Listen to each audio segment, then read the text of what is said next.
Hi friends, எல்லாரும் ஆடிப்பட்டத்துக்கு ready ஆகிட்டீங்க. நான் இதுவரை ரெடி ஆகலை. இப்போ தான் விதையை எடுத்து விதை போடுறதுக்கு ரெடி ஆகியிருக்கேன். திங்கக்கிழமை நான் விதை போட்டு ஒரு 3 டேஸ் ஆயிடுச்சு. இன்றைக்கி வெள்ளிக்கிழமை நான் வீடியோ எடுத்துக்கிட்டு இருக்கேன். எல்லாத்துலையும் இது ஜியாஸ் கார்டன் தந்த வெள்ளைப்பாவாக்காய் விதை, அப்புறமா அவங்க தந்த வெள்ளரி விதை, இது வெண்டைக்காய் விதை. இது நான் வாங்கின வெண்டைக்காயில் முத்தி போன வெண்டைக்காய் சைடில் ஒதுக்கி போட்டேன். அது காஞ்சி அழகாக விதையாயிட்டு ரெடி ஆயிடுச்சு.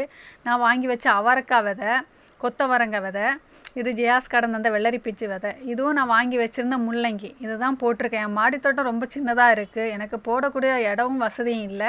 இருக்கிற இடத்துல வச்சு எப்படியாவது மெயின்டைன் பண்ணிக்கலாம்னு சொல்லிட்டு போட்டு வச்சுருக்கேன். பார்க்கலாம் எப்படி முளைக்குதுன்ட்டு. ஆனால் 3 டேஸ்லேயே ஒரு விதம் முளைச்சி வந்துருச்சு பாருங்கள்.